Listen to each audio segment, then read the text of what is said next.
Graça e paz, queridos. É um privilégio estarmos na casa do nosso Pai. Privilégio sermos família, privilégio podermos existir como igreja.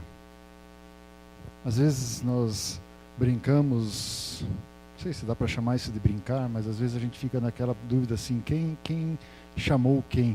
Às vezes na oração nós convidamos o Senhor Jesus a estar aqui, mas na realidade nós estamos aqui porque Ele nos convocou. E graças a Deus existe essa interação entre nós, ou digamos assim, entre Deus e nós. Nós não estamos aqui por acaso. Nós não estamos aqui porque meramente nós não tínhamos uma opção. Eu creio que opção todos nós tivemos. Todos nós hoje à noite fizemos uma escolha. E eu posso te dar plena certeza que você fez a melhor escolha vindo para cá hoje à noite. Mas o interessante é que, na realidade, nós estamos atendendo a convites do nosso Senhor, convites de Deus, para fazermos o que fazemos, para estarmos onde estamos. E eu queria falar sobre um convite desses, vou mencionar mais um pouco, mais uns outros dois, mas um convite desses que é conhecido e talvez você já saiba de cor, talvez você até já usou como introdução no grupo familiar, talvez você já pregou sobre ele. É um texto extremamente conhecido, muitas vezes quando pessoas estão em dificuldades você deve ter mencionado esse texto. É o convite que está em Mateus capítulo 11, a partir do versículo 28. Mateus, Evangelho de Mateus, capítulo 11, a partir do versículo 28. Um texto muito conhecido. Até essa semana, ou quando eu estava conversando com Deus, perguntando a Ele qual era o texto da mensagem, quando apareceu esse texto, eu até assim olhei e falei assim, Deus, quase naquela pergunta assim, você tem certeza? Já foi falado tanto, o que tem para falar sobre esse texto? Mas Ele me confirmou de tantas formas que era esse texto que Ele queria para hoje à noite, que eu nem tentei fazer coisa diferente. Então Mateus 11, 28 diz assim: Vinde a mim todos os que estáis cansados e sobrecarregados, e eu vos aliviarei. Tomai sobre vós o meu jugo e aprendei de mim, porque sou manso e humilde de coração, e achareis descanso para a vossa alma. Porque o meu jugo é suave e o meu fardo é leve. Há momentos na vida que chegamos em pontos onde não sabemos mais para onde ir. Podemos até ser bem-sucedidos, mesmo assim sentir ou experimentar um vazio dentro de nós. Corremos para todos os lados, de um lado para o outro, tentamos preencher esse vazio, muitas vezes, com outras atividades, e essas atividades acabam nos cansando, e mesmo assim continua o vazio dentro de nós. Às vezes eu entendo assim que nós somos um pouco ilógicos, porque muitas vezes esse vazio já é resultado de um cansaço que nós estamos experimentando, e ao invés de nós buscarmos a resposta ou a solução, nós aumentamos as nossas atividades e acabamos cansando mais ainda. E aí, o que vamos fazer? Esse texto diz muito claro, e é nesse momento que Jesus, através desse texto, faz um convite muito específico. E ele simplesmente começa esse texto dizendo assim: Vinde a mim. Jesus não passa uma questão de receitas, não passa aquela questão de 7 passos para a felicidade. Ele não começa a falar, olha, você deve fazer isso, você deve fazer aquilo. Jesus, primeira coisa que ele faz, ele diz: Vinde a mim. Sabe, há uma diferença entre, e vocês já devem ter escutado isso, a diferença entre um guia e um vendedor de mapas. E os dois são necessários. Há situações onde que você está viajando e um mapa na sua mão, ele resolve, porque você vai dar conta de sair de um lugar e ir para o outro, você vai ter a sua autonomia de sair de um lugar e ir para o outro. Mas há momentos que um mapa na sua mão pode ser perigoso. É a hora que você precisa de um guia. E nesse momento, nesse texto, Jesus está se colocando como um guia, como alguém que vai conduzir você. Jesus não está dizendo, olha, faça isso, faça aquilo, vá para tal lugar, vá fazer tal. Não, ele diz simplesmente, vinde a mim. Se você não sabe para onde ir, agora você sabe. Você tem um norte, você tem um referencial. Você sabe muito bem para onde ir, para aonde chegar nesse ponto. É interessante que muitas vezes, naquela busca de mapas, nós buscamos muitas vezes em livros de autoajuda que até certo ponto até podem ajudar. Mas quando eu estava escrevendo, eu estava colocando assim, puxa, quando você terminar de ler todos os livros de autoajuda e você notar que não deu certo, aí Jesus aparece. Eu falei, opa, não. Jesus já está muito antes do que qualquer outro livro de autoajuda. Quer uma autoajuda infalível?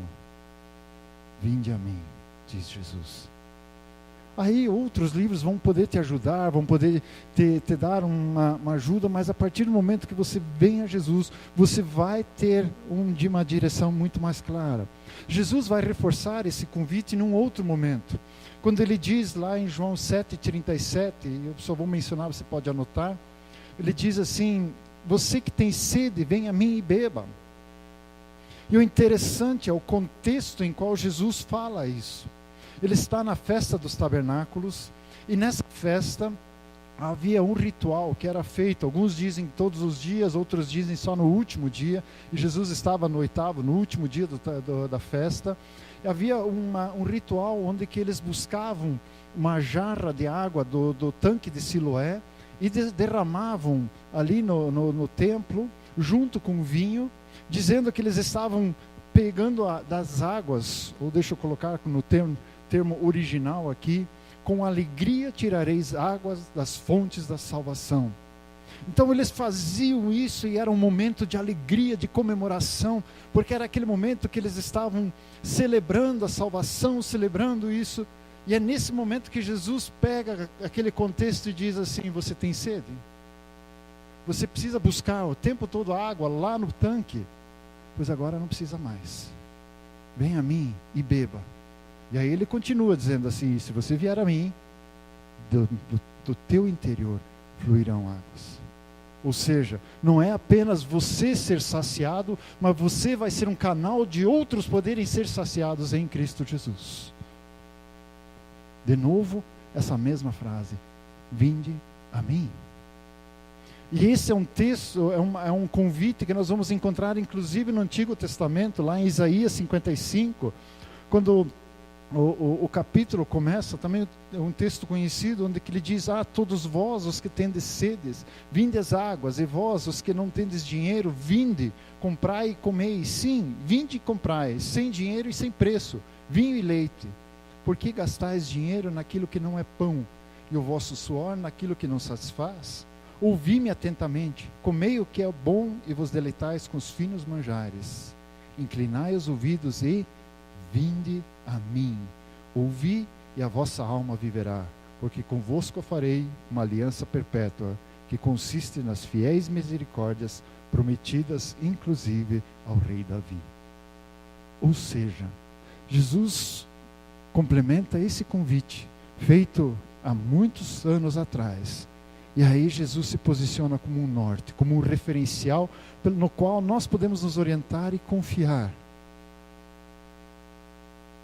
Muitas vezes tentamos caminhos alternativos, tentamos resolver as situações, tentamos preencher, como eu falei antes, o vazio com outras coisas. Não existe um caminho alternativo, venha para Jesus. O problema às vezes é que nós achamos que nesse texto, nós limitamos muitas vezes esse texto a situações apenas talvez de tristeza, talvez até às vezes pensamos que ele é apenas, tirem apenas, esquecem, não ouviram apenas, exclusivamente um texto evangelístico. Para você que não conhece Jesus, para você que está passando por turbulências, para você que está passando por uma dificuldade, venha para Jesus, entregue sua vida. E esse texto fala isso. Mas ele fala mais do que isso. Ele está falando para pessoas que conhecem o Senhor Jesus, que já estão andando com o Senhor Jesus, que já conhecem o caminho. E é para esses que Jesus está falando também: vinde a mim. O convite é para aqueles que estão cansados e sobrecarregados. Mas por que cansados? Cansados do quê? Sobrecarregados por quê? E aí eu pensando nesses dias, e nós estivemos aí comemorando o dia do trabalho, e entrei um pouquinho por esse lado, olhando por aí. Nós muitas vezes, nós hoje estamos nos encontrando dentro de um corre-corre sem igual. Muitas vezes, eu tenho escutado isso seguidamente, que escolhemos profissões não por aquilo que nós entendemos ser o nosso, com aquilo que nós nos identificamos. Muitas vezes escolhemos profissão pelo status dela, por aquilo que ela pode dar, pelo valor, pelo salário.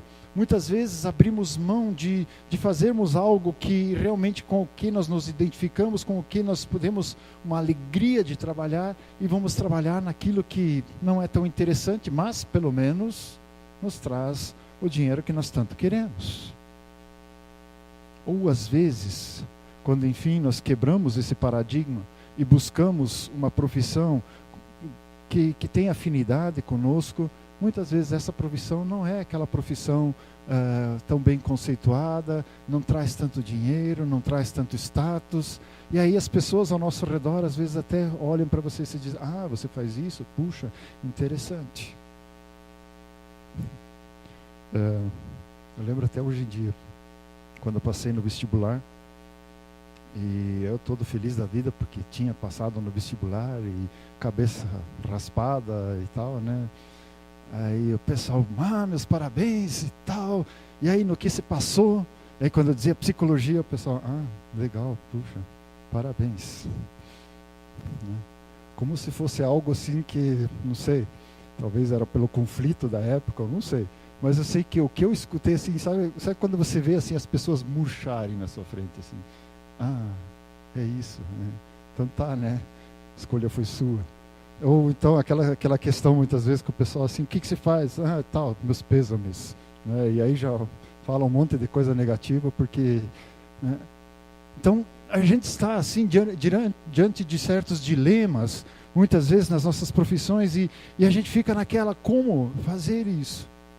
Fazer o que nós não gostamos, ou com o que não nos identificamos, por um tempo até é possível, nós até aguentamos por um tempo, mas quando isso se torna o nosso dia a dia, nós vamos levando, parece que um ritmo começa a tomar conta da nossa vida, a gente começa a perder o sentido daquilo que nós estamos fazendo, e a gente começa a trabalhar dentro daquele ritmo assim: eu trabalho 5 dias porque pelo menos tem 2 dias no final de semana. Eu vou trabalhar 11 meses porque daí pelo menos no final eu tenho 1 mês de férias. E eu vou trabalhar aí tantos anos porque no final eu vou poder me aposentar. E aí sim eu vou curtir a vida. Misericórdia. Se é assim, como aguentar isso? Como fazer isso? Chega um momento que isso perde sentido, nós perdemos as nossas forças. Sabe, queridos, cansa investir a vida e não ser reconhecido, não no sentido simplesmente de ser bajulado, mas ser reconhecido, pelo menos honrado por aquilo que faz. Ou como muitas vezes a gente vê, não ter autoridade delegada para dar cabo das suas responsabilidades, como é no caso dos professores muitas vezes. O professor vai agir com autoridade e os pais vêm lá e dizem: escuta, vê lá como é que você fala com meu filho. Não delegam autoridade. Cansa ter que dar o maior duro no trabalho, e daqui a pouco vem uma outra pessoa de fora, e aí é vista como sendo aquele salvador da pátria, aquele que vai tomar os louros, é aquele que vai ser o grande, é ele que conseguiu fazer as coisas. Cansa você não ser reconhecido nesse ponto. Cansa chegar no final do salário e ainda ver que uma parte do mês precisa ser vencida. Como essas coisas cansam. E é nesse momento, momentos como esses, que Jesus diz: vinde a mim, vós que estáis cansados e sobrecarregados, porque eu darei o descanso. Ou eu vos aliviarei, como está em outra versão. Queridos, eu não quero trazer aqui nenhuma expectativa daquele pensamento fácil. Está tudo ruim no meu trabalho, está tudo ruim nas minhas tarefas, está tudo ruim, então eu vou orar, vou tomar posse desse texto, e aí Jesus vai me dar um trabalho melhor, Jesus vai mandar o meu patrão dar um aumento de salário, as tarefas de casa vão ser todas mais fáceis, tudo vai ser mais tranquilo, porque eu tomei posse desse texto. Pode ter certeza, se estiver dentro do projeto de Deus, tudo isso vai acontecer. Pode ter certeza. Mas pode ser também que o fato de Deus agir na sua vida, do fato de Jesus agir na sua vida, não seja nesse lado, não seja por esse caminho de aliviar a questão em si, o fato em si. Até porque na sequência desse versículo, no segundo versículo, Jesus já dá continuidade e diz assim: e tomem sobre vocês o meu jugo. Como é que ele começa dizendo assim: você que está cansado, você que está sobrecarregado, eu vou dar o descanso, eu vou dar o alívio para você, mas tem um detalhe, você vai ter que pegar o meu jugo. Espera aí, Jesus, como é que é esse negócio? Jugo, como nós temos conhecimento, jugo é aquela trave que é colocado sobre os bois quando eles estão fazendo alguma tarefa que exija força. Muitas vezes essa canga, esse jugo é feito para 2 animais, para que eles façam força maior para dar conta do trabalho.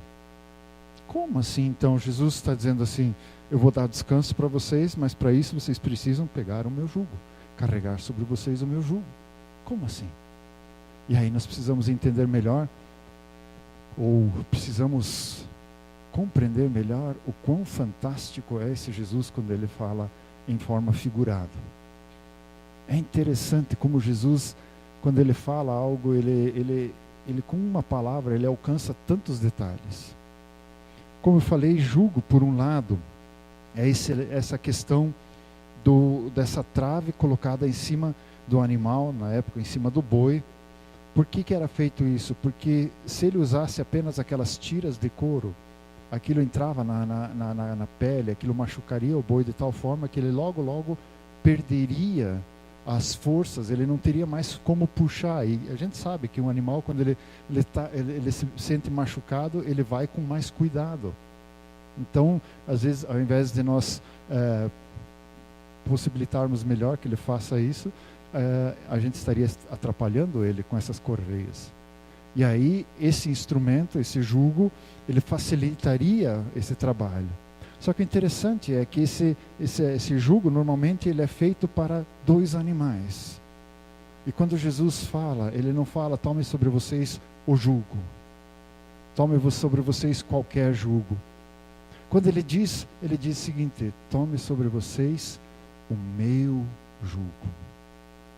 Ou seja, poderíamos entender aqui que o jugo que Jesus Cristo já está carregando, Ele está oferecendo para nós nos submetermos a Ele e andarmos juntos com Ele, e Ele amarradinho em nós, ou talvez melhor dito, nós amarradinhos nele. E aí nós vamos entender o seguinte: a questão do jugo, tem sempre um dos animais que é o animal que é o principal ali, que é o que puxa mesmo, e o outro ajuda no esforço. E aí nós vamos entender que nesse caso não estamos falando de animais, estamos falando de pessoas, estamos falando da pessoa de Jesus e você ou eu. Nós sabemos que é Ele que vai puxar e nós vamos estar junto com eles. A missão é dele, a obra é dele, mas nós estamos juntos com isso. Sabendo disso, nós temos a plena certeza de que o maior interessado em que nós sejamos bem-sucedidos naquilo que nós estamos fazendo é o próprio Senhor Jesus. E se Ele é interessado nisso, será que Ele não vai nos capacitar para isso? Será que Ele não vai nos dar o suporte que nós precisamos para isso? Nós estudamos há um tempo atrás sobre os dons. O que são os dons senão capacitações para nós darmos conta do propósito que Deus tem sobre as nossas vidas? Dom não é aquela questão para a gente sair, aquilo que eu já falei nas quartas e quintas-feiras. Dom não é para sair por aí dizendo assim, eu tenho, você não tem. Dom é para dizer assim, eu tenho e eu quero servir com isso, porque eu fui capacitado pelo meu Senhor para dar conta do propósito dele na minha vida. E aí eu posso ir. Então esse jugo, em primeiro lugar, é um alívio. Por quê? Porque eu não preciso dar conta sozinho daquilo que Deus está atribuindo para mim. Deus me deu uma tarefa, Ele me deu um alvo, um objetivo nessa vida. Mas Ele não está me deixando sozinho nisso, sim, Ele está me colocando debaixo da mesma missão. E aí eu vou poder cumprir com isso, porque ao meu lado está o Senhor Jesus. Querem ver como isso é importante? Deixa eu fazer segura esse ponto aqui, deixa eu dar uma outra explicação e voltar a esse ponto. O jugo, naquela época, tinha um outro entendimento ainda. Quando Jesus está falando sobre esse termo jugo aqui, ele está pensando em uma outra questão, que é também mencionado, que quando nós estamos debaixo do jugo de alguém, ou como era naquela época conhecido, uma nação estava debaixo do jugo de uma outra, isso quer dizer, ele estava debaixo do domínio daquela nação. Ou seja, quando estavam debaixo do domínio do povo romano, eles tinham que obedecer às coisas do povo romano. Então eles não tinham domínio próprio, eles não tinham vontade própria, eles tinham que se submeter àquilo que o povo romano estava dizendo.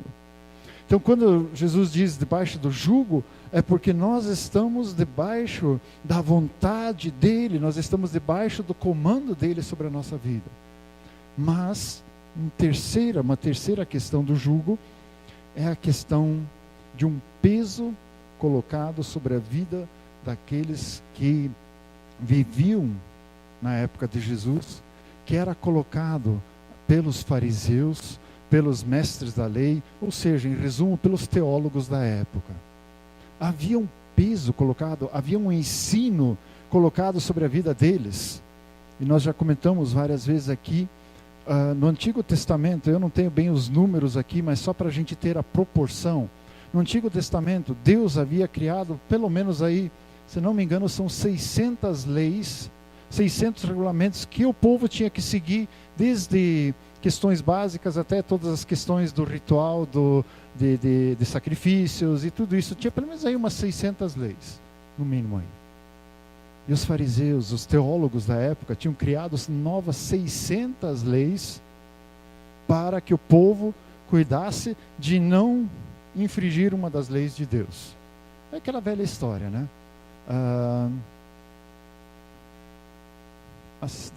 Das mais assim cômicas que a gente volta e meia menciona, né? O fato de que no sábado, como era proibido trabalhar, então as pessoas não podiam cuspir no chão. Porque qual que era o problema de cuspir no chão? Como a terra era muito arenosa ali, no cuspo chegar no chão, ele podia revirar a terra, e isso significava o mesmo que arar a terra. Ou seja, então se ele fizesse isso, ele estava infringindo a lei de não trabalhar no sábado. Vocês querem ver onde isso aconteceu? Jesus curou um cego como? Cuspindo no chão, fazendo a massinha e colocando no olho. Qual foi o problema dele ter curado? Não, ele já tinha infringido a lei antes, ele já tinha cuspido no chão e já tinha trabalhado, ele já tinha feito massa, ele já deu uma de oleiro. A esse cúmulo ele chegava naquela época. E assim, pensem, 600 outras leis feitas pelo homem, achando que eles eram melhores do que Deus na criação das suas leis. A mulher não podia olhar no espelho no sábado. Vai que visse um cabelinho branco saindo aqui do lado e não aguentasse naquela hora e pim! Tinha que sacrificar um animal porque pecou, porque trabalhou. Então eram pesos que eram colocados sobre a vida, eram jugos. A pessoa que colocava ali, ela precisava cuidar de todos esses detalhes. A vida como um judeu naquela época, a vida como, vamos colocar entre aspas, como um cristão naquela época, era um peso, era uma dificuldade só. Tinha que ficar cuidando. Para ser cristão naquela época, você tinha que cumprir isso, cumprir aquilo. Se você não fizesse isso, Deus não iria te abençoar ali, porque se você fizesse isso, qualquer semelhança com o dia de hoje não é mera coincidência. Você já notou como nós muitas vezes somos influenciados pelo legalismo? Como nós muitas vezes somos influenciados pelo merecismo? Onde nós achamos que se nós viermos para o culto no domingo, Deus tem que abençoar a semana toda. Se nós oramos por uma questão de manhã, Deus até da hora do almoço ele tem que ter resolvido aquela questão, porque nós oramos. Se nós tem muitas coisas dessas, e aí nós começamos a olhar para essas coisas, e às vezes as coisas não acontecem como nós queremos, e aí começamos a questionar. Nós muitas vezes estamos debaixo de um jugo legalista. Nós muitas vezes deixamos de olhar para aquilo que Deus quer fazer e pensamos que Deus tem que agir da nossa maneira. E isso acontece no nosso dia a dia, no nosso trabalho, nas nossas tarefas, no nosso estudo muitas vezes também. Porque nós temos muitas vezes uma visão do nosso trabalho como o mundo tem a visão do trabalho. Nós olhamos para as nossas tarefas como o mundo olha para as nossas tarefas. Muitas vezes nós pensamos que trabalhamos única e exclusivamente para trazer o dinheiro para casa para podermos comprar ter o nosso sustento. Nós achamos que fazemos as nossas tarefas só porque são obrigações para nós. E não vemos da perspectiva de Deus naquilo que nós fazemos. Nós não conseguimos enxergar que naquilo que nós fazemos Deus está junto e Ele está agindo na nossa vida através de um processo. Muitas vezes nós não obtemos sucesso naquilo que fazemos, olhando pela vista do mundo, mas não percebemos o quanto que nós crescemos, o quanto que nós amadurecemos por aquele processo que nós passamos. Isso nós não olhamos, porque isso não é ser bem sucedido, porque isso não é visto bem pela sociedade. Nós olhamos para as coisas do jeito que o mundo olha. Nós não olhamos para aquilo que Deus está fazendo na nossa vida. E aí muitas vezes nos frustramos. Muitas vezes olhamos e pensamos assim, puxa, o dia hoje foi perdido. Quantas vezes a gente vem à noite para casa, pensa naquele dia e diz, esse dia é um dia que eu quero esquecer. Nada deu certo, foi horrível, não consegui nada, não tive sucesso em nada, não fui bem sucedido em nada. Até parece assim que aquele dia podia ser riscado do calendário, vamos para o próximo, talvez o dia seguinte vai ser melhor. E esquecemos de olhar para aquele dia como Deus viu aquele dia. Como Deus permitiu você passar em momentos específicos e Ele pôde te ministrar. E se você estivesse aberto para olhar dessa forma para o trabalho e visse aquela tua tarefa, visse que Deus estava junto com você, você teria agido ou teria pelo menos percebido aquela situação de uma forma bem diferente. Queridos, estar debaixo do jugo de Jesus é olhar para as tarefas e vê-las como Jesus as vê. É ter a plena certeza de que não há momento que eu experimente, que eu vivencie, em que Jesus não está comigo. Sabe aquele momento, já que usei o exemplo, sabe aquele momento que aquele aluninho te confronta e grita com você e você tem vontade de esganá-lo, mas sabe que não pode fazer? Jesus está com você. Sabe aquela hora que aquele computador morreu? Jesus está com você. Sabe aquela hora que você precisa levar o seu filho para o pronto-socorro? Jesus está com você. Sabe aquele momento que você acha que está tudo perdido? Jesus está com você. E às vezes isso parece assim para nós, dá uma aparência de ser um consolo barato. Mas ele só vai ser um consolo barato se a presença de Jesus não for importante para você.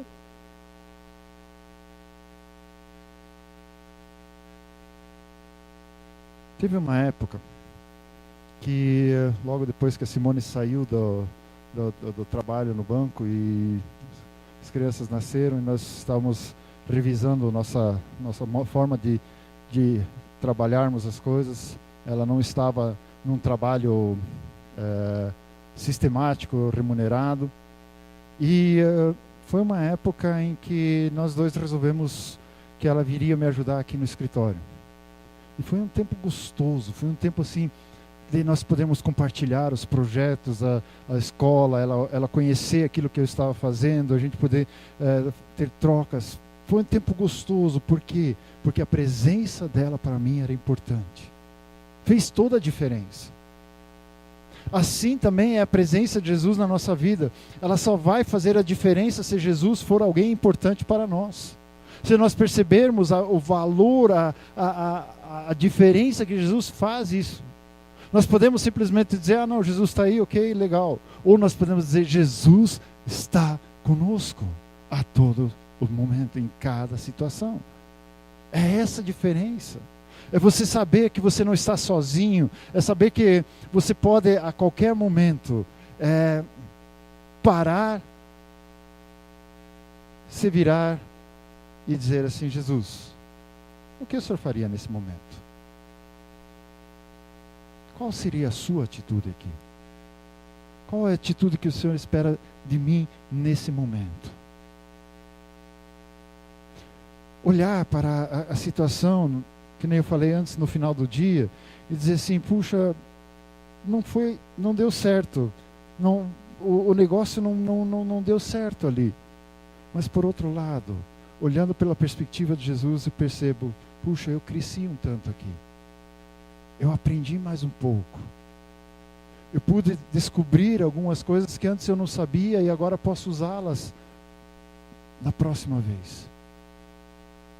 É começar a olhar por uma outra perspectiva. Começar a olhar por uma perspectiva que faça sentido na sua vida. Que de alguma forma você possa dizer assim, realmente, não foi da maneira que eu pensava, mas valeu a pena.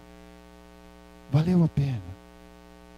E poder chegar no final do dia e dizer assim, esse dia foi um dia que o Senhor fez. E como tal eu pude vivê-lo. Faz toda a diferença. Existe poderíamos chamar isso de uma oração do final do dia. Eu, quando estava no seminário bíblico na Alemanha, eu vi um cartaz e pensei assim, puxa, esse cartaz é a cara do meu pai. Tinha um escrito, eu já vou traduzir para vocês, e pensei assim, vou dar para ele. Até hoje eu não dei isso para ele, porque eu percebi que eu precisava viver aquilo. E é um texto que diz mais ou menos o seguinte, uma tradução livre, ele diz assim, ao fim desse longo dia, eu deposito livros, cartas, chaves, sapatos, roupas e o relógio. Ao fim deste longo dia, eu deposito sobre ti preocupações, esforços, alegria, tristezas, saudade e a minha culpa. Ao fim desse longo dia, eu me deposito por inteiro, quieto, seguro, meu bom Deus, debaixo da tua proteção e paz. Queridos, isso eu só posso chegar no final do dia se eu conseguir viver o dia com o Senhor Jesus. Saber que Ele estava comigo. Saber que aquele dia foi um dia que eu tive meus desafios, que eu tive os resultados, que eu tive algum crescimento. E no final do dia, Senhor, eu entrego isso aqui a Ti agora, porque eu sei que o Senhor estava comigo esse dia todo. Aí eu não me preocupo mais tanto em olhar se o mundo está me vendo como sendo bem-sucedido ou não, mas eu começo a olhar para Deus e dizer, Deus, eu cumpri com o propósito desse dia. Eu dei conta hoje, Senhor. Se eu não dei, Senhor, me capacita para o dia da manhã. Se eu dei, glória a Deus, porque o Senhor me capacitou. É bem diferente olharmos para o dia dessa forma. É bem diferente nós olharmos do que simplesmente estarmos aí nos arrastando dia após dia e dizendo, oh vida, quando que vai melhorar? Quando que vai ser diferente? O mundo inteiro tem que mudar para que eu seja mais feliz. Não é mais fácil eu mudar de perspectiva, olhar para o Senhor Jesus e dizer, Senhor, eu me submeto ao seu jugo, vou andar esse dia contigo e vou aprender do Senhor. E aí sim eu vou entender quando Jesus diz, o meu jugo é suave e o meu fardo é leve. A partir desse momento, Não é o que trabalho ficou mais fácil, simplesmente pela diferença do trabalho, mas ele ficou mais...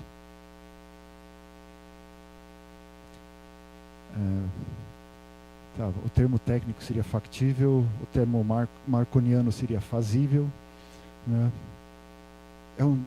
São tarefas mais reais, mais possíveis de serem realizadas pela perspectiva que eu tenho de como eu olho para as coisas.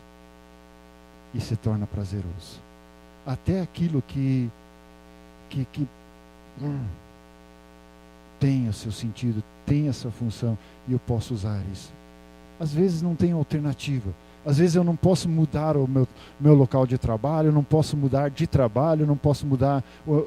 mas eu posso mudar a percepção e a maneira como eu enfrento. É isso que eu posso. E Jesus está me convidando para isso, dizendo, eu vou contigo.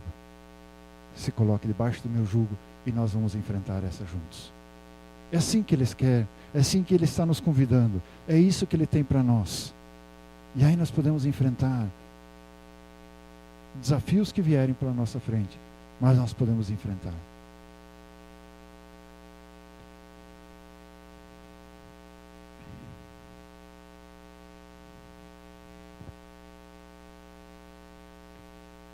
Como eu falei antes, esse texto, Jesus, quando ele traz um texto, ele fala em muitas circunstâncias. E uma das circunstâncias é, se você está cansado e sobrecarregado porque ainda não conhece esse Senhor Jesus, porque ainda não teve essa experiência de chegar num porto seguro, onde que você pudesse realmente descansar e dizer assim, chega de eu dar conta da minha vida, eu preciso de alguém que me conduza. Jesus está convidando você também nessa noite. Ele está convidando a você a deixar de querer guiar a sua própria vida e dirigir a sua vida pelas suas próprias ideias e está dando a oportunidade para você, dizendo assim, deixa eu entrar na sua vida e juntos nós vamos seguir esse caminho. Como fazer isso? Primeiro, se é uma proposta que Ele está fazendo, então a nossa função é aceitar essa proposta. Como a gente faz isso? Com um mero convite, dizendo, Senhor Jesus, eu aceito, entra na minha vida. E é isso que nós queremos fazer agora. Nós queremos fazer uma oração onde nós falamos isso para Ele. Entregamos a nossa vida, abrimos a nossa vida para que Ele entre e se torne o nosso Senhor e Salvador. E a partir desse momento, você vai perceber a diferença no seu caminhar. Convido todos a se colocarem em pé. Pediria que a equipe de louvor já viesse aqui à frente.